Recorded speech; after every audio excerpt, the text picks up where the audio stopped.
So here the teaching giving to us that the bad smell, it is a bad smell. Now look here.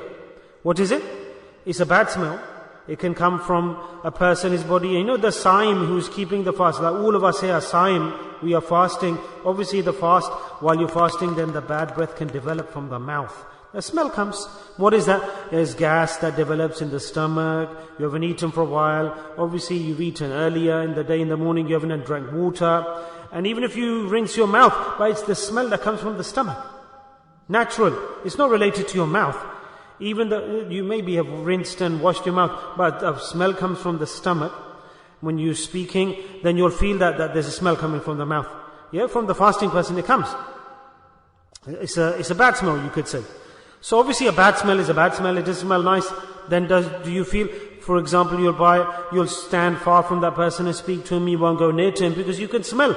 But the fasting person, he doesn't know, the poor man, that there's a smell coming from my mouth. It's giving trouble to the other person. So the Prophet ﷺ is saying, I swear by Allah in whose hands is my life.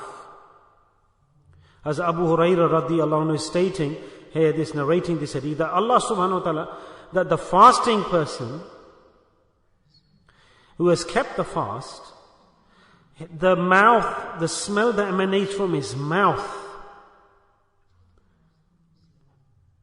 and the comparison given here, Rasulullah said that the smell that comes from his mouth, in Allah, for Allah subhanahu wa ta'ala, that smell which we may say is a bad smell, you know, musk, the fragrance, even greater and more beautiful and beloved than that is the smell of the fasting person in the eyes of Allah.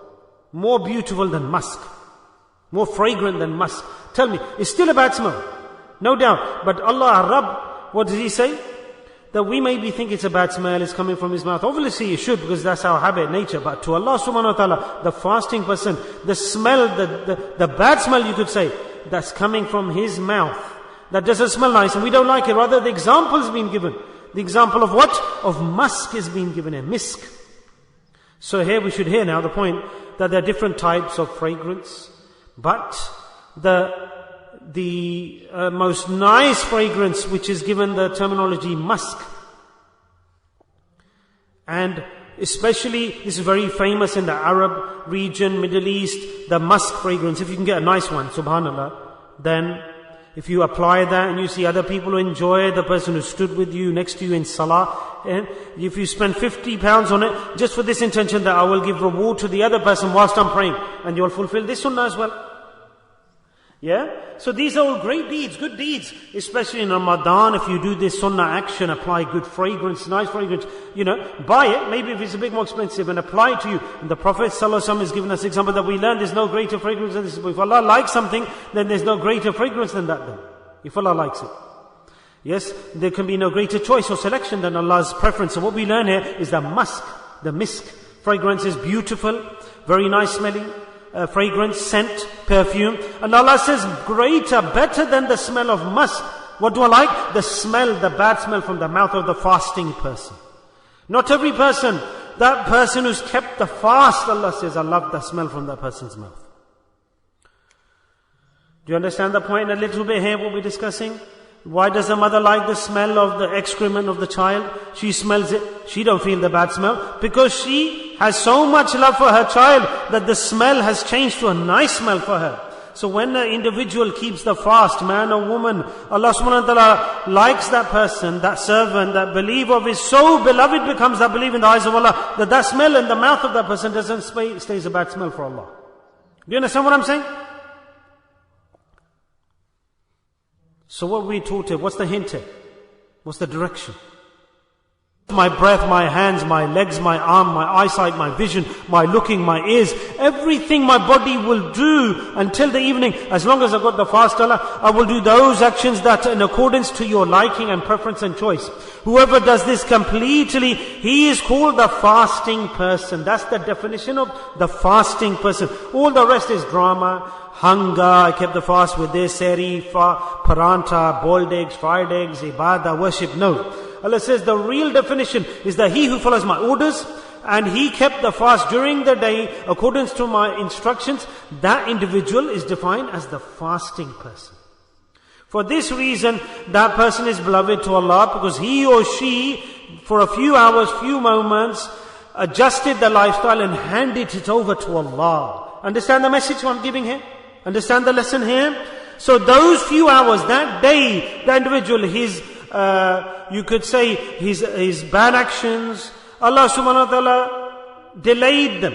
Rather, Allah subhanahu wa ta'ala says that I don't care now, that He's so beloved to me, the servant now, that I will like all of, you could say, the physical deficiencies of that person. The physical deficiencies, the bad smell, or not the good looks. So get the message, my friends.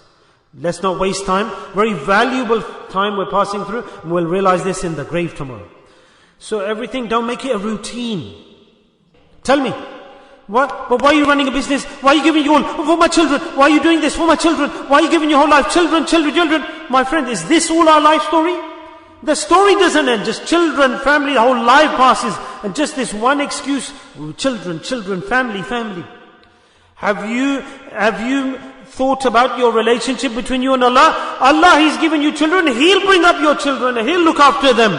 And for you, if the fish can testify your status, the fish that you eat from the ocean, salmon and all the other makes, sometimes the fish are doing dua for you, and by chance they come onto your food mat in front of you. You went to buy it, and the fish said, I did dua for you, O servant. And they're very happy that they're going to go into you as the food morsels. The fish. Imagine. So are you a minor thing, a human being? I swear by Allah, we are destroyed for this reason, because Allah subhanahu wa ta'ala, we haven't even remembered Him. We haven't even thought of Him, given Him any regard. For our own purpose, we look at Allah. Look at Allah with that eyesight, for that purpose that Allah ta'ala has created us. We look with that vision. It's a beautiful statement, this. We should look at Allah, think about Allah, for the purpose that Allah ta'ala has created us for. That this is my servant. Allah was so proud amongst all the angels, the universe, the creatures, that look here, my makhluk, human being, will go to planet Earth. They will worship me, remember me. No one will stop them, will give them children, wife. What's happened to you? Why have you betrayed Allah? Why? For the love of the dunya and human beings, you've forgotten Allah, the Creator? Nothing will happen if you hold on fast to Allah's deen. Do you understand what I'm saying? Nothing will you lose in the dunya. Whoever understands what I'm saying, at least put your hands up so I can see that you're understanding. MashaAllah. As I'm talking, at least you should understand what I'm saying. MashaAllah. Okay. Thank you very much. Jazakallah. So Allah's relationship with us, at least strengthen your bond with Allah. That Allah, I love everything of yours and your deen I will follow. Then Allah will hold you dear and beloved. So the fish and the creatures in the universe will do dua for you. Recognize you. So what is just one action? The servant of Allah says, Allah, I promise I will keep the fast according to the way that you like. What you prefer. What a big benefit. Allah gives protection. What a great guarantee. You know guarantees we ask about? Look, Allah subhanahu wa ta'ala will start to protect. Allah says, okay, go. I will protect you. I'm your hafiz. Go. Then will that man be scared? Imagine you know someone very strong and powerful in the world. If he says, go, do what you want in the world. I'm with you. I'm going to back you. As a Malik bin Dinar, rahmatullah, he did tawbah, he sat in the boat. And the man in the boat, the owner said, money. He said, I've got no money. If you're going to take me, he started arguing. The owner, he started to scold him, telling off. Allah doesn't like that with his friend, somebody disrespects. Allah says in the Quran, I'm ready for war with that person. How dare you that you clash with my friend? So he said that if he's hidden and his piety is hidden, then leave him. But if you do disrespect, then I'll come in between. Subhanallah, what a great statement of Allah's. That if any my friend of you are disrespectful, even if you think in your mind, I am a Rabb, and I will grab you just on your poor thinking, Allah says, then I'm coming. Every friend of Allah, because when you have a friend in the world, just take a common example. If you have a friend, somebody threatens him, will you help that friend? If you have a friend in the dunya, and he's your strong friend, and his tire gets punctured, will you not stop to help him? You must have said, what's happened, Yar? Shall I help you? Oh, stop, don't worry, I'll fix your puncture. Will you help him? Not tell me, will you help your friend who's got puncture? So if Allah's the friend of a person, Allah's the friend of a person, tell me, will Allah leave any man that you touch my friend? Yeah, he's wandering around enjoying life. Has he said anything to you? Has he done anything bad to you? Allah says, okay, if you're going to take enmity with him, he said, Hazrat Malik bin Dinar, you're going to throw me in the river? On that point, Allah gave the hukam. All the fish came out. They even then being advanced, they were already in dua. Just like I say to you, every fish that was in the river, they came out with the real that man, the boat owner, was asking for. And he said, take your choice now, pick, but be careful. He was finished right there. He said, what's happened here? Who's this person, the passenger in my boat? He said, after that you are throwing me into the river. He got off and he started to walk on the water because even the water recognized him. Yeah, I'm talking about Wali Allah, what a great statement. I will give you the example, I'm a sinful person and I went to a good place. MashaAllah, when you go to a good place,